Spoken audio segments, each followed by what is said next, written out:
when you come across a group of black men, what are your expectations of what we're going to do when we meet you? Try to figure out how to. So the number one thing on a black man's mind is. But I do need to let you know, I don't want to catfish you or nothing like that. I am a part of the alphabet community. The only man I've ever dated was a white man, but You never dated a man.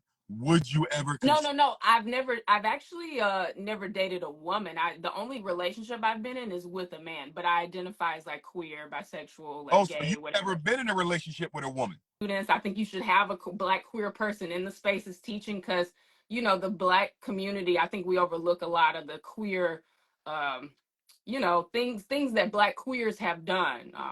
Do you think it is in the best interest of our community to promote queer life as healthy for our children?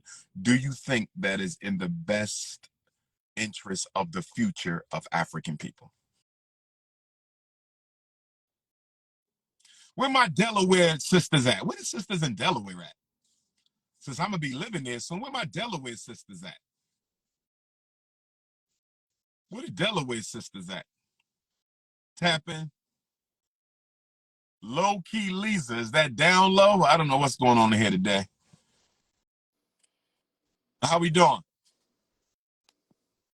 Low key Lisa, is that down low? I don't know what's going on. How we doing, Queen? Wait, can you hear me okay? Yes, I can. Where you at in the world, beautiful? I'm in Bed-Stuy. I met you in Harlem back in when were you here? What was that? For Marcus Garvey's birthday. August 17th, Garvey Day. Yeah. Were you there? Were you there?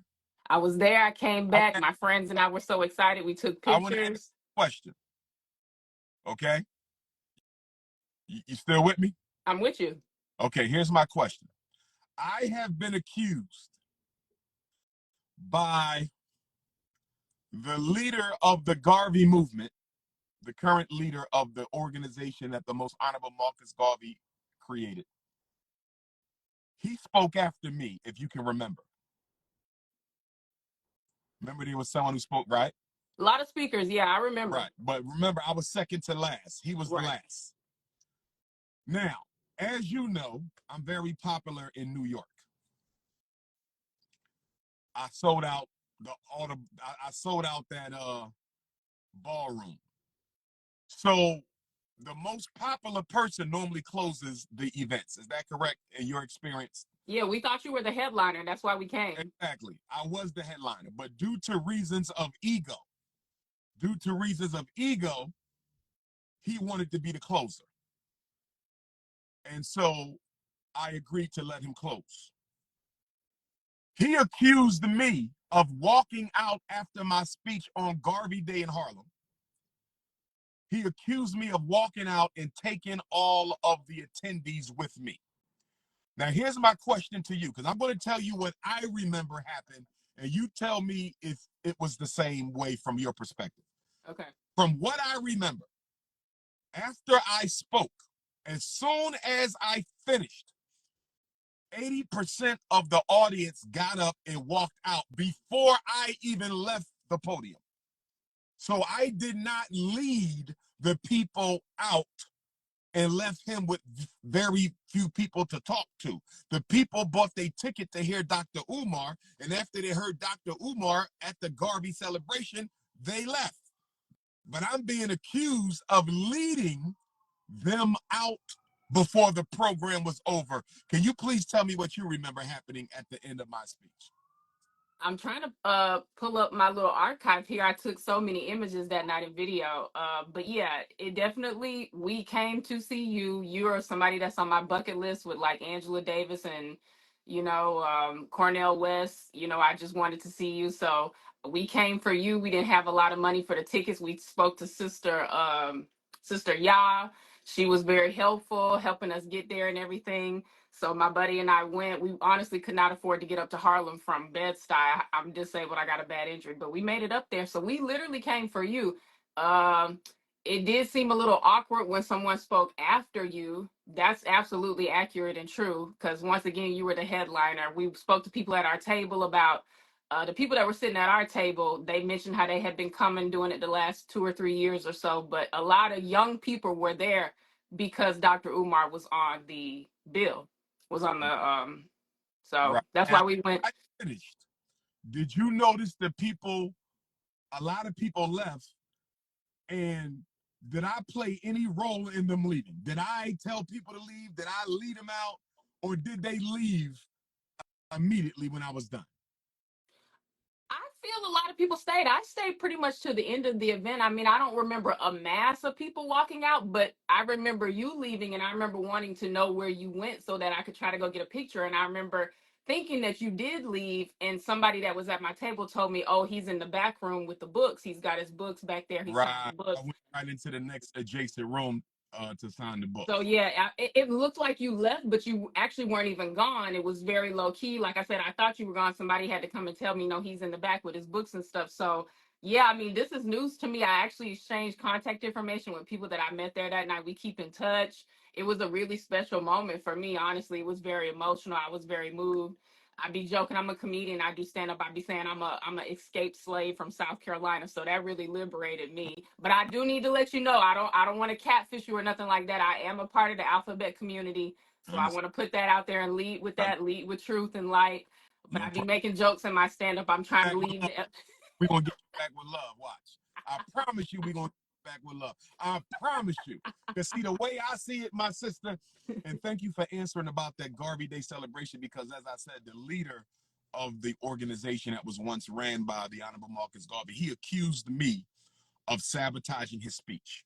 He accused me of walking out and taking most of the crowd with me, which I did not do. They left of their own volition, but he blamed me for that.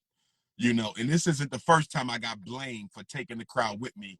I remember at one of the Panther celebrations at the Cape Coast Castle Slave Dungeon in Ghana one year, they had me speak early in the program, and when I was done talking, and I exited left, all the youth followed me out, and I was accused by some of the elders who were from America but were there in Ghana at the Cape Coast Slave Dungeon for the Panafest celebration. They spread a rumor to one of the traditional rulers, the chief, and he approached me and he said, "I heard that you sabotaged the event." I said, "Listen, why would you have Dr. Umar speak early in a program? It doesn't make sense. If you want the people to stay and pay attention, you should have me later in the program. I don't have to be the last person, but I shouldn't be early because most of the crowd is coming to see me." And I just think with a lot of these elders, their egos are so big and they don't want to respect the fact that there's people younger than them who carry more weight in our community, and they want to keep closing out lectures, putting me before you. I'm a better speaker than you. I'm more popular than you. The people came to hear me. It's just a shame that we have these petty ego type of situations because people are not respecting the type of status and stature that people have, and is leading to conflicts. And then they want to blame you for not having an audience when they had no business coming on stage after you in the first place. But let's get to the alphabet. I want to thank you for that. Let's get to the alphabet. True, I'm gonna hit you with three true or falses. And I know you can't speak for all the lesbian sisters, but I just want you to give your point of view. A lot of our lesbian sisters came to the lifestyle through abuse and abandonment at the hands of males. Father, sexual abuse, past spousal abuse with other men they dated. In your experience, how do most of our sisters come to the lifestyle? ooh, Give me you give me two of know, the biggest give me two of the biggest reasons they come into the lesbian community from your own experience. What brings our sisters there? The ones who choose it, not the ones who say I was born like this. I mean the ones who actually know that this was a conscious choice that I made. Uh what brings them to it? What are some of the triggers you've seen that bring the sisters into it? men. Yes. Yes, that has been my experience. And so what advice would you have for men as it relates to our treatment of black women that you think could probably slow down the exodus from the heterosexual community to the rainbow nation? Well, doctor, I'm working on some new stand-up material about this exact topic. I think it's really going to shake the block. A lot of people are going to be upset, but it is what it is. I feel that men hate women. I feel men resent women. I feel Uh, women. uh, I you, feel that men. I tell feel me what. men resent women because I think women. I think women have the one thing that men need, and I think men resent women for that. I think there's a lot of control over that. A lot of women. We've come to a place where we have a lot of animosity between men and women, and I think Now, men. Yeah. I want you to clarify because you said something that was pretty powerful. I want you to go and I want to make sure I'm following you. You said there's men who hate women, which I agree. But what was your reason though? You said because it's something women have. What did you say? You said it's something women have that men need. I think men resent women globally, not even just black men, men in general. You got Arab men throwing acid on Arab women for not wearing their hijabs properly. I personally feel men hate women. I think men hate women. I think men resent women because we have the one thing that men need. If you think about a woman, and this is kind of getting into queerness, lesbianism, masculine women, butch presenting women, masculine presenting women, right? And you spoke on this on a recent live about why women are doing this because they have to step up and be the man in the household. My mother had to be the father and the mother. So it's like, it's been a slippery slope. This is where we were leading this whole time, having fatherless homes and things like that. But I do think it's rooted in hate. I think that men hate women. I think men resent us for having the one thing that they need. Because if you think about a woman doesn't necessarily need a man. A woman can sort of function unless you need to have children or something like that. But we're in all these pandemic conversations about population control and that sort of thing. So that's a whole other cup of tea. But I just think that there is a lot of animosity from men towards women. There's a lot of rape. There's a lot of sexual assault from men to younger women. We talk about R. Kelly and these sorts of industry conversations that are going on. And I think women just live in complete fear for our lives every single day. I have a pocket knife. I'm always talking to other women about how we can just protect our vaginas in any capacity. So Wanda Sykes has a really funny bit about how dangerous it is to just have a vagina. Like, how you could just go for a jog and she's a part of the alphabet community as well. But I think it's just the answer is simple. It's a 3-letter word and it's men. MEN. Okay, now when you say that, I need you to clarify because you have some sisters, be they heterosexual or lesbian, who will scapegoat men totally for the trauma they've had in their lives. Here's my question to you.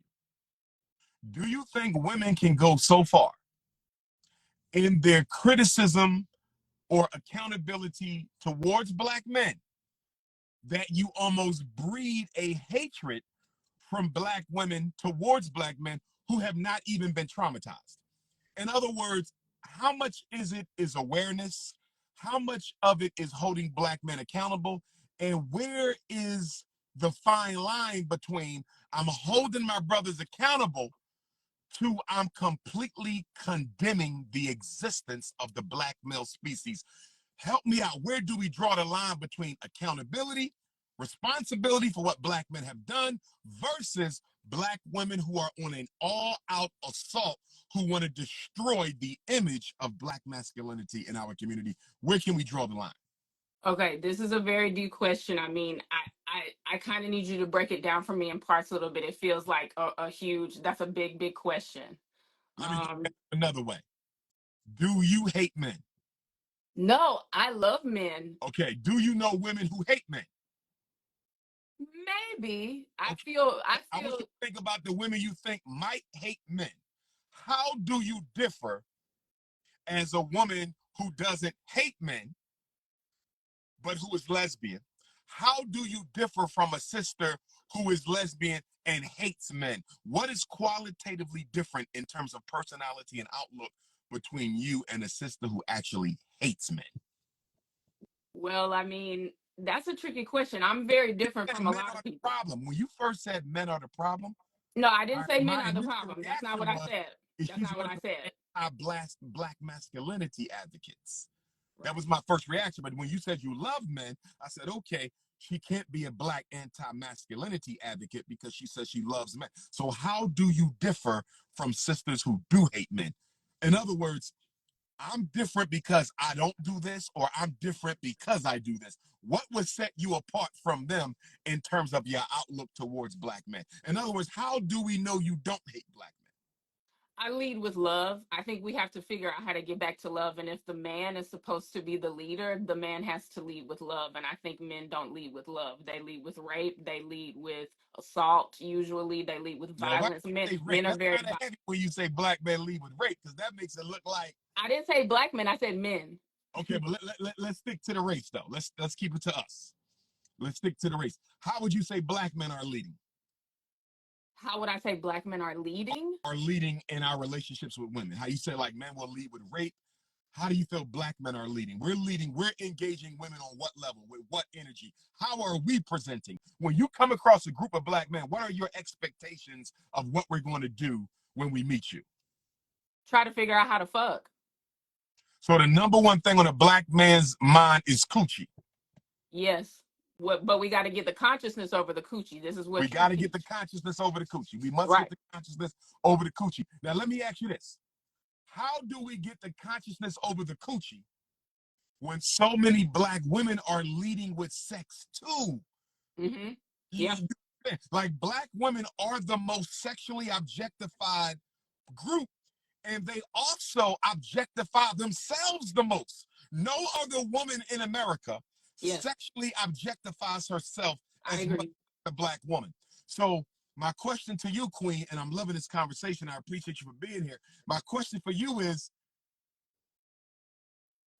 the black men, we need to get phallus control. You're absolutely correct. We need to get phallus control. We do. Our sexual irresponsibility is destroying the community, hands down.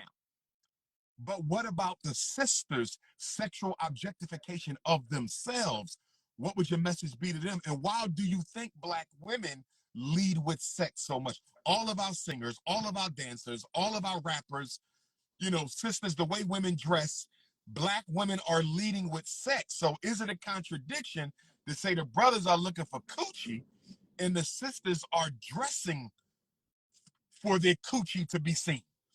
So it's like, how do you split that apple pie of responsibility up? No pun intended on the apple pie. How do Yeah. you spread it up? Okay. It's a deep question, Doctor. I got a reference as a comedian. I'm studying my legends, Paul Mooney, all the greats, Cat Williams. Cat Williams has a really funny bit where he talks about basically colonizers going to Africa for the first time and seeing black women, and he says, "That's their women. What's that on their backs? That's their asses. Let's go, let's go." We all under mind control, Doc. We under mind control. The black women were taken, as you know, tale as old as time. This was the downfall of the entire situation, right? We were taken, we were raped. Now you have people with my complexion. I'm not supposed to be this color, right? My sister Angela Davis not supposed to be this color. This is why we look this way from all the slave rape that was going on the plantations, because the black women, just simply from existing, apparently tipped the colonizers so much, and it led to the downfall and the spell and mind control that we're now under. So the men have to lead with love and the women will follow, but we are under so much mind control and we are under so much like evil propaganda. We just have strayed so far from God's light. But if black men are able to find a way to stand up, and like you said, I forgot how you worded it, phallus control. if Yes. if if we are able to get to a truth, and I wanted to talk to you about Ye, Kanye, and some of the other people too, because I feel you have a lot of animosity in that direction, and I understand what he's trying to do. He's also trying to lead with love and get us to truth. He gets lost along the way. He's a He Gemini. does. I'm Gemini rising. And he We fall, no bunnies alone. But go ahead. but we got to lead with love. These bots and these AI, you just had a bot call you. This AI is really out here. We have to fight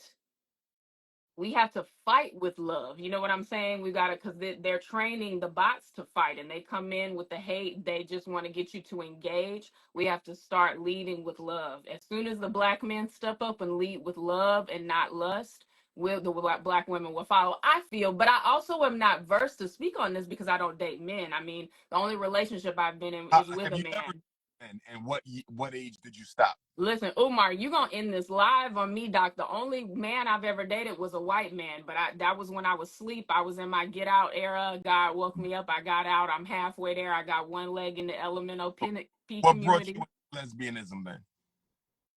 I feel it was always there. I've always been very masculine, very tomboy, but I don't identify with that label lesbian if we're getting into terminology and stuff. I'm queer. So I'm still open to get men. I just, termination. that it's just very fearful dealing with men. You can get STDs, you can get raped, you can get pregnant and unwanted pregnancy. There's a lot rolling the dice when you're dealing with, cishet men. Okay, I'm gonna put my psychology hat on real quick. Yes, thank you. When I hear your reasons, I also hear trauma. Of course, that's So black people's middle name is you've trauma. been through at least one traumatic relationship with a black man.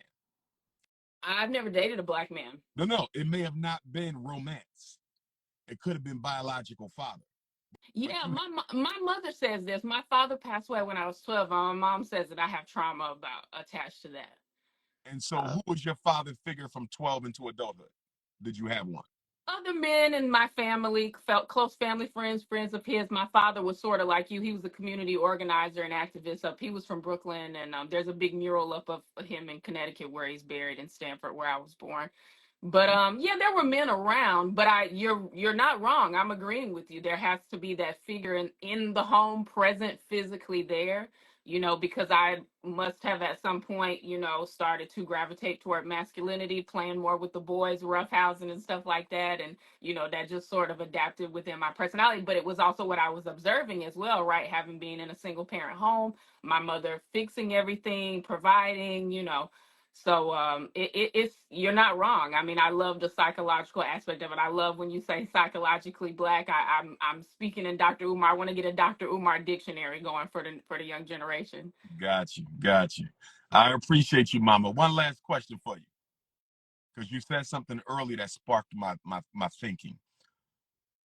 I noticed that many of the lesbian sisters are hyper masculine. Some of them. You don't pose this way, but You're referring to what we would call like studs or AGs or butch, yeah. White women call butch, yeah. right. Here's my question. What leads a woman to the hyper masculine partner, aka stud, versus a strong heterosexual male? Why date a woman who is artificially posing as a strong black man versus having the organic, real strong black man? Why would a woman go to the female who's living her life as an artificial male versus with a real black man? Help me understand the psychology of that. She goes past the brother to the woman who's living her life for the most part as a man. Uh-huh. Once again, I got to give my disclaimer. I don't identify as a stud and I have never dated one. So I'm not But versed enough to I speak. I'm got not qualified enough to respond. But from my perspective, I can just give you my interpretation of what I've observed in being you. in Yeah, the yeah, community. yes. It's simply kind of going back to what I said earlier, which is that to my impression is that you're basically just getting a safer version of a man, right? Wow.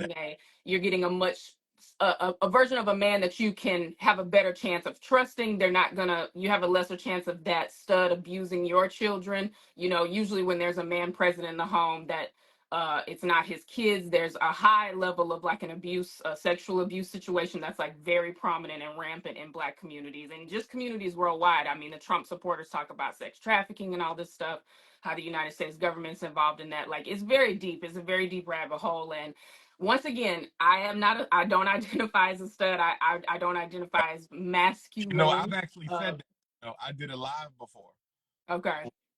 lesbianism, and I said the reason why sisters will go to a masculine woman instead of a masculine man is there's less risk for Yeah. abuse.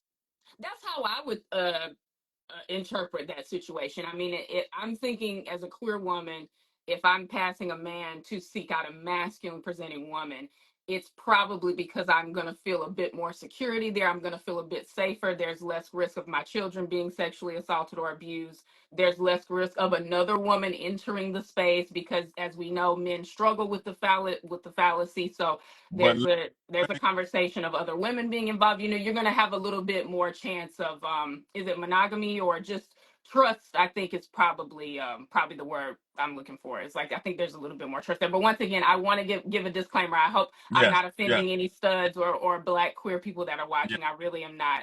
I can't speak to situations that I've never been involved in. Last question. How old are you, if you don't mind me asking? I'm gonna be 35 next month. 35. You've never dated a man. Would you ever No, consider? no, no. I've actually never dated a woman. The only relationship I've been in is with a man, but I identify as like queer, bisexual, Oh, like so gay, you've never whatever. been in a relationship with a woman? You know, I've got 5 planets in Capricorn, Dr. Umar. I just be focused on the bag if I gotta be honest with you. I'm not really a dater type of person. I don't really be out here dating like that. Okay, so you could date a man. You know, I'm not closed off to anything. I think in order to receive God's blessings, you got to be open. You got to be in the right place at the right time. I'm definitely not opposed to men, but like I said, I think uh as a woman, I just kind of am very fearful of men. I think, and a lot of this is rooted in childhood trauma. I will absolutely admit that my Okay, mom, I okay. think something happened to my mother, if I'm being honest with you, when she Yeah. was younger, and she is just absolutely horrified of men. She tried to date a few guys. God bless her with a lot of really nice black men, but she, first of all, didn't know how to treat them because she didn't have her mother. So she probably wasn't able to observe how to actually care for a black man and treat them. So she unfortunately ended up being very mean to all the black men that God blessed her with that were really good men. And they actually stayed in my life. That's to answer your question earlier. You asked me who was my father figure after my father passed. Lots of really great black men that God blessed us with and stayed in our lives, maintained healthy relationships, but she didn't know how to treat a black man, is what I observed. So, of course, she alienated them, pushed them away. And then, of course, me as a youth observing that, that's going to program me to also fear men, have a fear of men, grow up with a fear of men, not trusting men. But I love men. All my best friends are guys, but that is the queer side. You know, that's the side that identifies with masculinity and playing video games and just hanging out. I don't want to do shit that like most straight girls want to do. So it's very interesting. But basically, long story short, Doc, we are psychologically down bad. We got to get psychologically black like you speak about. So I'm just so grateful for you, and I just want to thank you for everything. I'm looking forward to making my Frederick Douglass Marcus Darby Academy donation. I want to teach at the school. I want to teach drama to the students. I think you should have a black queer person in the spaces teaching because, you know, the black community, I think we overlook a lot of the queer, um, you know, things that black queers have done. You know, there's a lot of that people don't talk about or that get swept under the rug. And, you know, whether you think of it as an illness or a disease or what, we still have to acknowledge the positivity that black queer people have done for the community. Do you think it is in the best interest of our community to promote queer life as healthy for our children? Do you think that is in the best interest of the future of African people? Well, I don't want to answer your question with a question, but I do kind of want to ask you, like, do you think it would be better for a child, let's say how I grew up in a single parent home, or do you think it would be better for a child to grow up in a queer home with two parents? What do you think is best? Well, remember, if the child is growing up in a queer home with two parents, that means that the original family that gave birth to that child somehow was disadvantaged. In other words, if you and I make a child and that child ends up in a queer family, that means there was a breakdown in our family. Because why would a child end up with anyone other than its own biological parents? Because Uh, of all the things I've been speaking about, rape, sexual right, right. assault, you've got, So you know. what I'm asking you is, would it be better to focus on healing the traditional black family?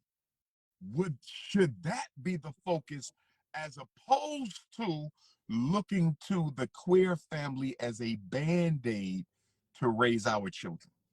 I think we can have both. Life is about balance. I think if you spend time trying to heal the family, the child may get corrupted in the time that you need to try to heal, when the child could have had a queer, loving household in that amount of time. So you But can try wouldn't to. you admit that in the queer family, those two individuals, those two women, those two men who are together in the queer family, wouldn't they also be the product of dysfunctional homes based on the fact that they are queer themselves? Possibly. I mean, So yeah, you're not wrong. queer people came from two dysfunctional homes that produced their sexual confusion. If we bring a child into a family ran by two sexually confused persons, how could that be healthy for that adopted child? I don't know. That's a good question. You, I don't know you the see where answer. I'm from? I always see your point. You're never wrong. I don't think you've Gotcha. ever told a lie or said anything wrong. I always agree with you as a queer person. I love everything you say. I got you, love. Well, listen, I want to thank you for being so honest, so straightforward. Because you see, I got a lot of coons in my chat. You know how my chat be? It's full of coons. Oh I wow, put wow, yeah.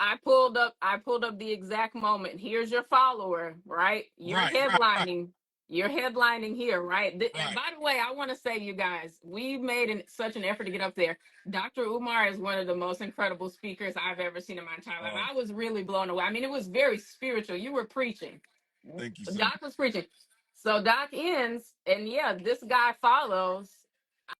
I don't know. I don't know what to tell you, but we Well, came for you. I'm he, sorry that you've been dealing with that. he accused me of leaving and taking the whole audience with me.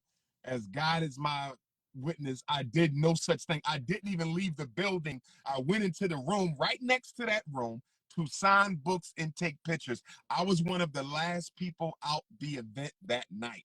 But Yeah. he accused me of taking the crowd with me as opposed to just letting me close because I'm the one who sold out the tickets in the first place. You know, and it ain't about ego, it's about how to properly organize an event. The strongest people always close. Yeah, I'm a comedian. That's how it goes. I mean, the headline always closes the show. But someone says there was someone that was from a local mosque in Harlem before we end the call. Thank you so much Sure, for having me on. no problem. And he said something that was so profound. He said, like, if your organization, I don't know if you were here, you kind of came in maybe if like one or two people in after they got started, and the energy really elevated in the room once you entered. It was like Dr. Umar is on the premises. So, but he said something. I wish I could remember this quote. Maybe I can find it. But it was basically saying, to paraphrase, if you don't have young people in your organization, You don't it's have station. yeah, yeah. And You he don't was the have it. only one that kind of carried that energy in that entire night. I feel you obviously as well, but it really rang true in that space because you could see the elders in the space in the room, and this kind of energy I think that you're talking about, not really wanting to let the person shine that's supposed to shine, not wanting to hand the torch down to a younger generation. I see this. So I'm working hard to do what I can in my spaces, and yeah, just pray for me to lead the elemental P community. No. Got it. I look forward to seeing you again. Appreciate it. Okay, sending All love. right, Y'all be safe. God bless. right now.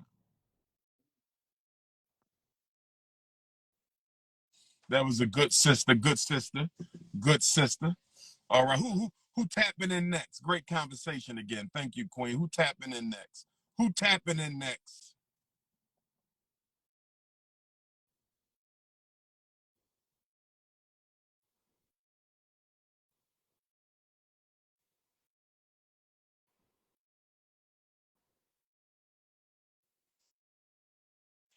And Tweezy, where you at?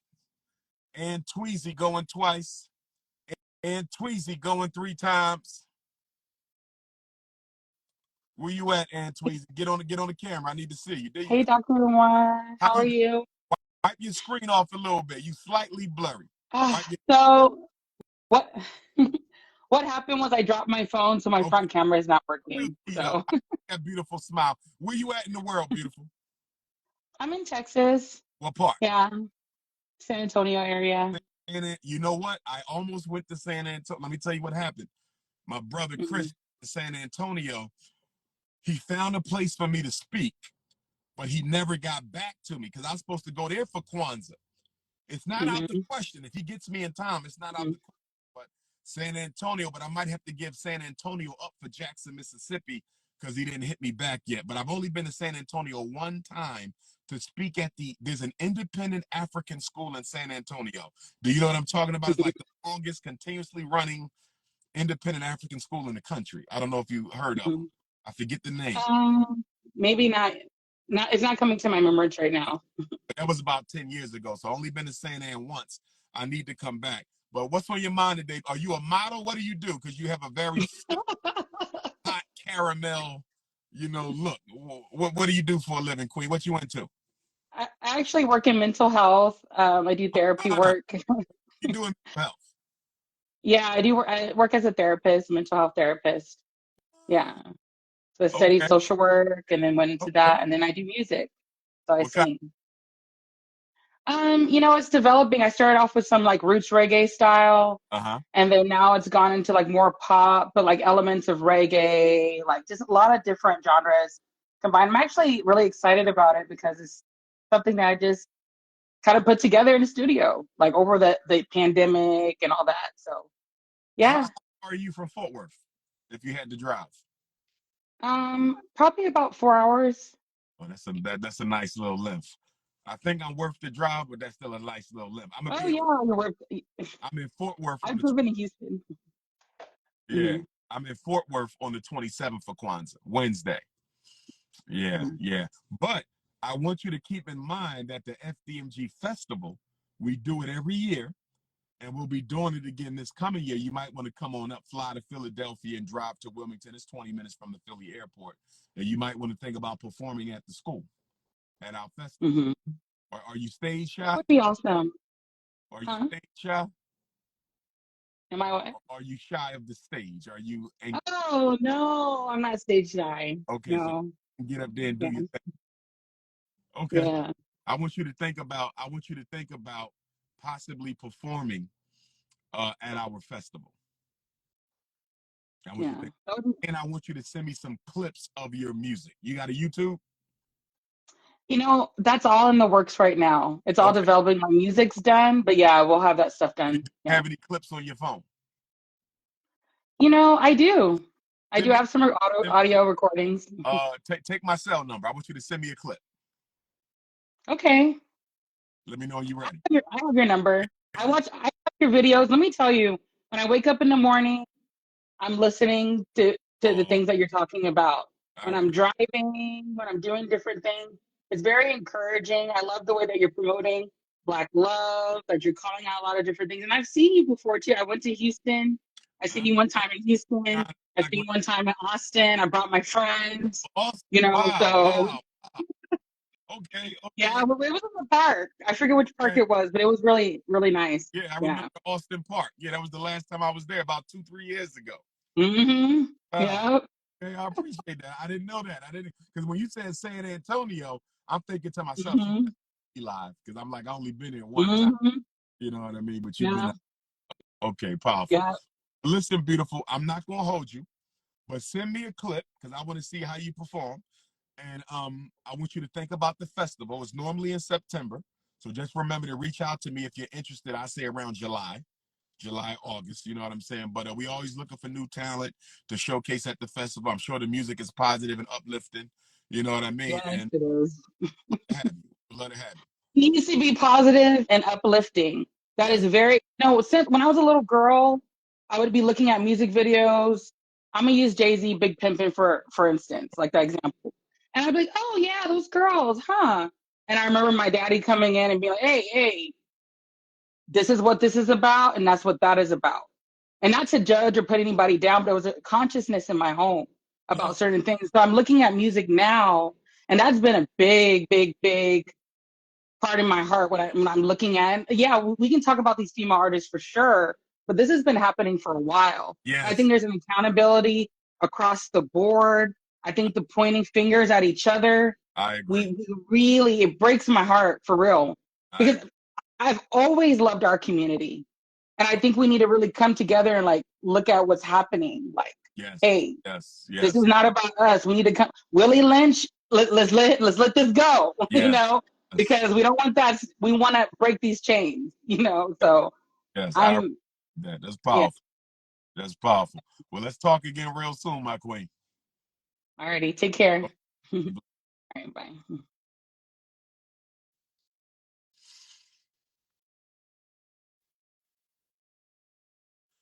Peace and Pan-Africanism, peace and Pan-Africanism. Peace and Pan-Africanism, peace and Pan-Africanism. Peace and Pan-Africanism, peace and Pan-Africanism.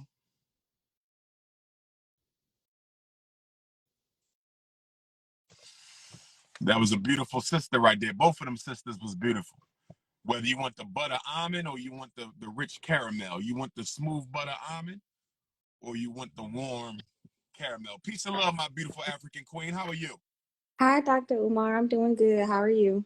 Well, where you at in the world, queen? What's it? I'm in Tucson, Arizona, but I'm from St. Louis, Missouri. Tucson. How far is Tucson from Phoenix? It's about an hour and a half. You should come to my lecture in Phoenix for Kwanzaa.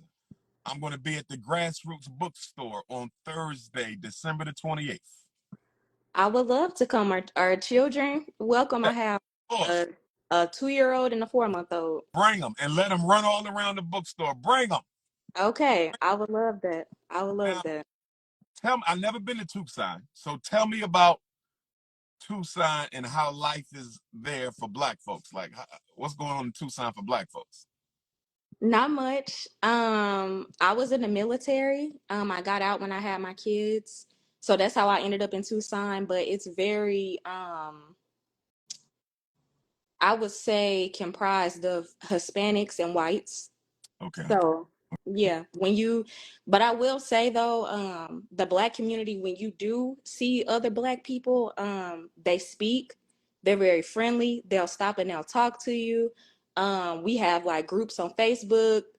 So it's okay, but I'm ready to move on to something different. But my husband is still in the military, so it's not really up to us right now. Got a little bit. I got you. Yeah, I need Mhm. to go on down to Phoenix. This is only this might be my one, two, this might be my fourth or fifth time to Phoenix, but it's my first one in 9 years. Okay. So Okay. I don't get there often. I don't get there Okay, often. I hear that Phoenix is really good for Black people. Yeah, yeah. They I, it's a lot more of us in Phoenix than Tucson. right, right. I hear that. I hear Mhm. that. But I want to look to see you. Make sure you go on you can either text me for the flyer or go on Grassroots Bookstore website. And Grassroots bookstore. Okay. do you have my number? I do not. Are you able to take it down in your phone maybe? Um, I'm nur I'm nursing my Your nurse, son right nurse. now. Hold on. Let me give you the website. Wait, Okay. what I do with my other phone? Okay, here it go. Let me give you the website. Okay. It is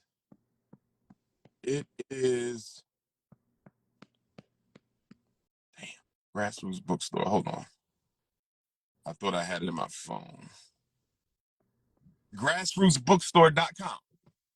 Grassroots bookstore. Like, okay, I'll remember that. I'll remember that because I Z, would love to come. yes, ma'am. It's a Z instead of a S on the end of roots. Okay, I'll remember that. Grassrootsbookstore.com. Dr. Umar, do you have a couple minutes for me to share some things while Sure, we on this live? sure. So I'm a mother of two, under two. Um, and something I just want to put out, to the community is I've really been struggling with oof, I don't want to get emotional. It's okay, mama. It's okay.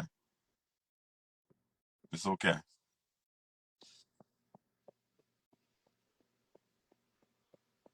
Take your time. Take your time. Um, I've really been struggling with um I think that's something that our community really needs to talk about more, especially with Yes. going through postpartum, all that after you have Yes. children. It's hard. I don't live near any family. Um, Mm, and my husband, he works a lot.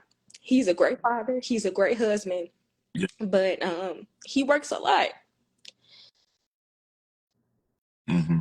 I I feel like because of all the trauma in our community with um molestation and the way that these daycares do black children, the way that these doctors treat black women, when we talk about what it is we're feeling, um or even just mothers, when we meet up Mm-hmm. and people have their differences on the way that they raise their children.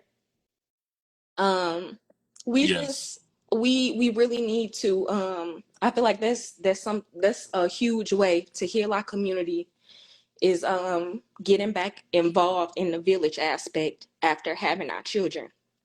I'm a stay-at-home mom. I don't drop my kids off to anybody. I make my children all their own food.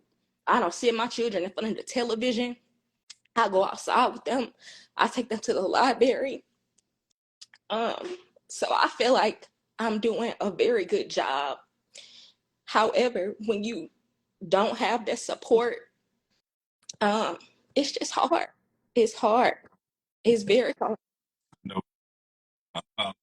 It is very hard, and we need that sisterhood because I'm hearing you loud and clear, and I know exactly what you're saying.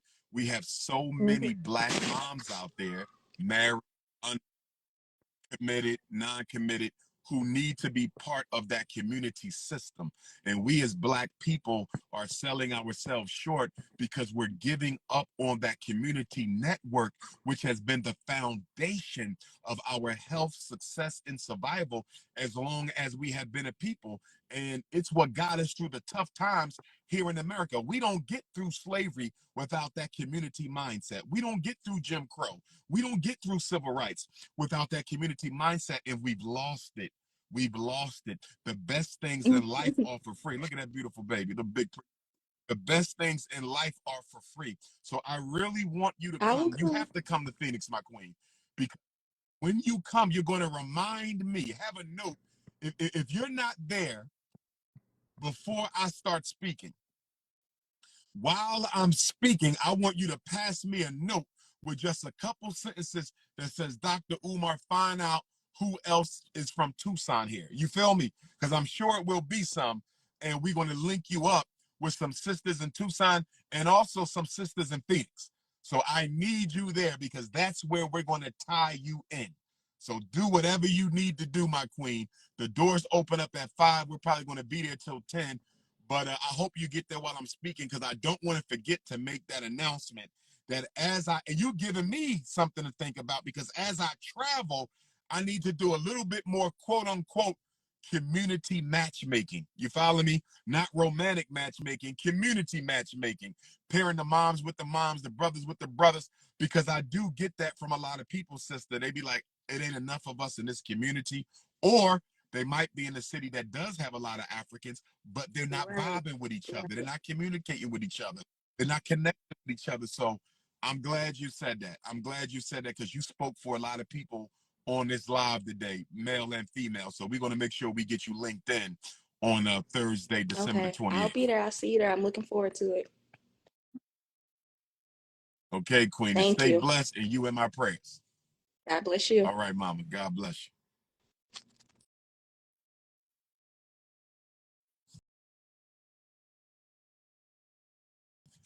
you. This is why I love black women. This is why I love my sisters. This is why the snow bunny crisis must be crushed. We just spoke to 3 beautiful black women, 3 strong black women, 3 powerful black women. Brothers, you got to give up these snow bunnies. You got to give up these snow bunnies. You got to give up these snow bunnies and come get one of these beautiful African queens. You got to give up the snow bunnies and come get one of these beautiful African queens. Come on, y'all. Malachi Johnson. Let's talk to brother Malachi. Going once, going twice. Malachi decline. Who popping in? Malachi decline.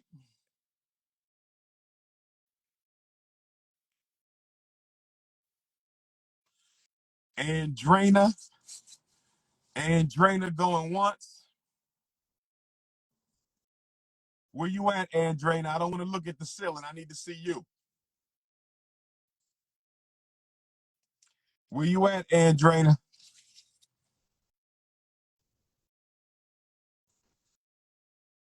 Andrena too scared to show her face. Tap in, Africans.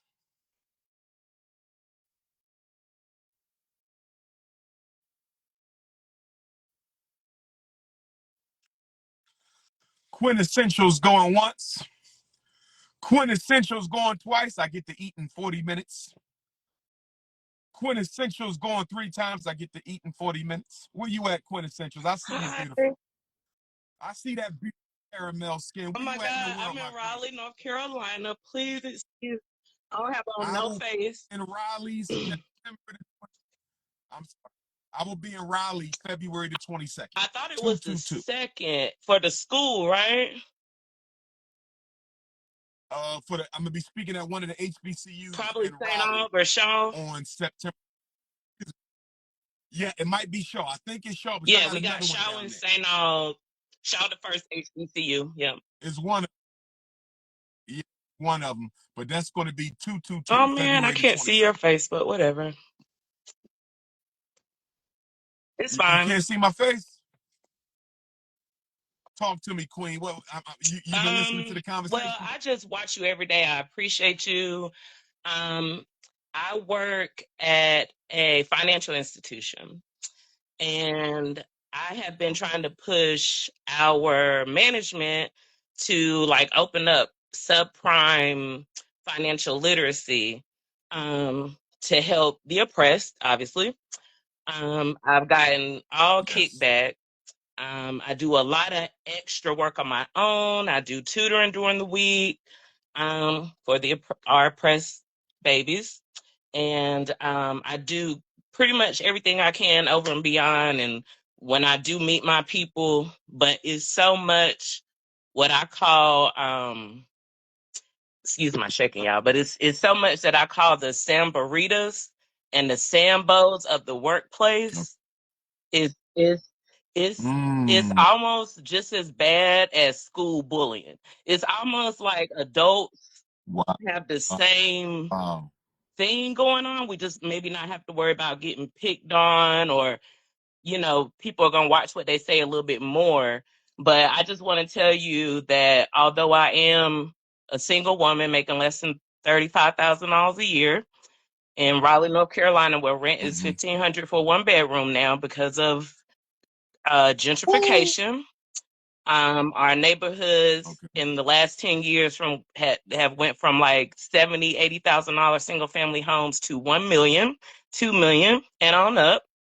It's a complete takeover. Mm. It's depressing to our community. I do as much work as I can. I've sent the governor letters and told him I've worked for every government agency. I've Yeah. been working since I was 14 with the city of Raleigh.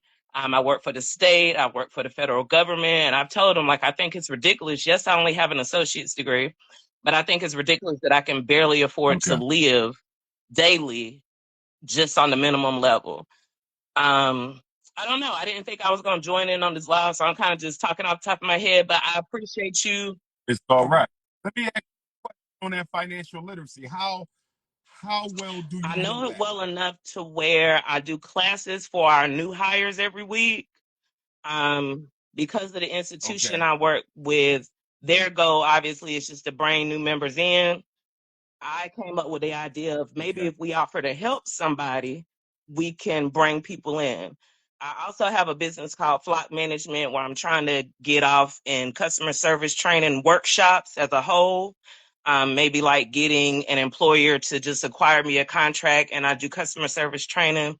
I am top tier with that as well. And so I do the financial literacy Okay. every week. The people in the class are between 20 and 70. Nobody can tell me what compound interest is. Nobody can tell me the difference between a Roth and a traditional IRA. And I just go hard every day. I've been going hard since I was in fourth grade. I heard you on a YouTube say you realized when you were early on, what your commitment to your people were. I walked out of a class in Yeah. sixth grade because my teacher said we should be happy we were in slavery because otherwise we wouldn't be in America. Woo, My mom woo. is the type that said you should have walked out. I was raised as Columbus Day being called Syphilis Day. So that's just a little bit Woo. background of where I'm at and the kind of raising I have. But I was raised by a single mom with a lot of traumas. Um, and it's very traumatic now. Like the other young lady was talking about single Black women. Every man is so weak by flesh. Our men is just that's all it is. Like their weakness is, I feel like, all from the flesh. They're not stupid, they're not slow. It's just once those I guess interests arise, it just kind of blocks out everything else. Yes, yes, yes. Uh, the reason I asked you that is at FDMG, we're going to have a financial literacy conference at some point, and I want you to be a part of it. The other reason why I asked you that is you might want to consider possibly teaching that financial literacy to the children as well.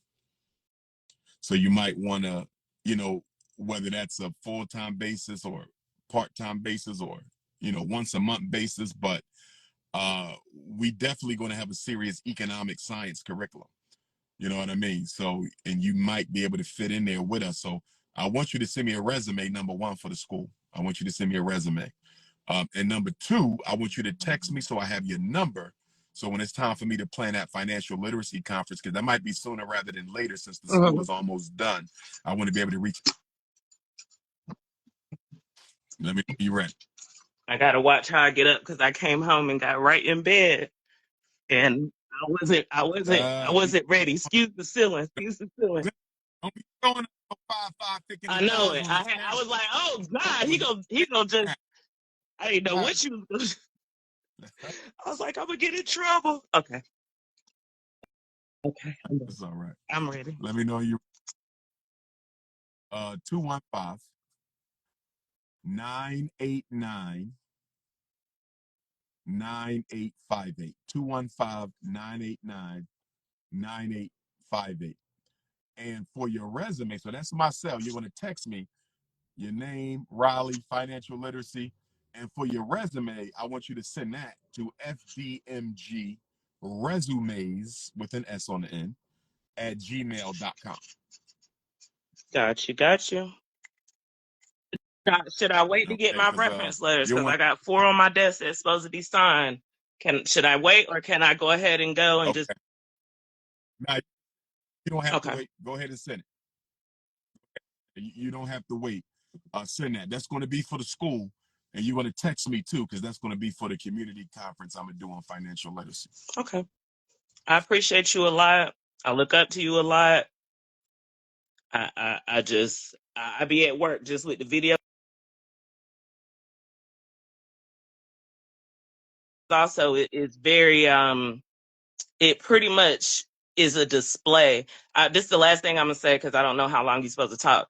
I ain't never got on one of these, but um, when Caucasians call, they want to check on moving hundreds of thousands to CDs. They want to check on moving Woo! 50, 20,000 to their grandkids' CDs. When our people, and these are Damn. 70, 80, when our people call, we're looking at, excuse me, our elders, our baby boomers who don't understand the internet.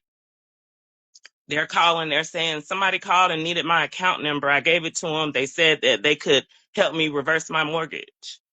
Our people are calling and saying things of that nature.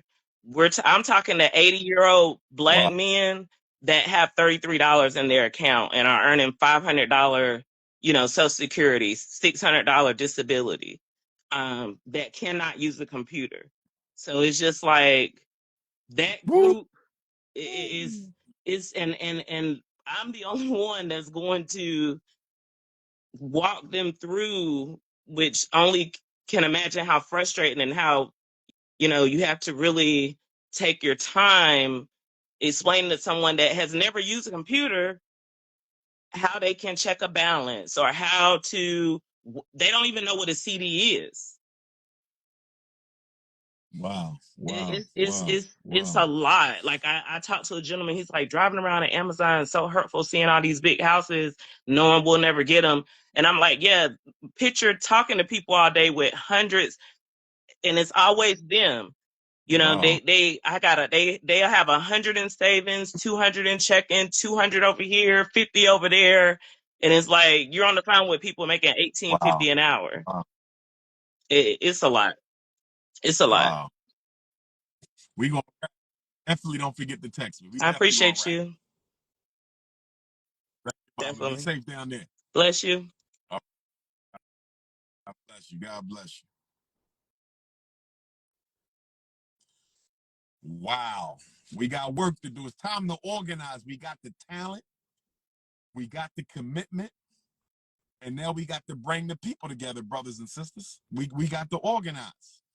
We got to organize.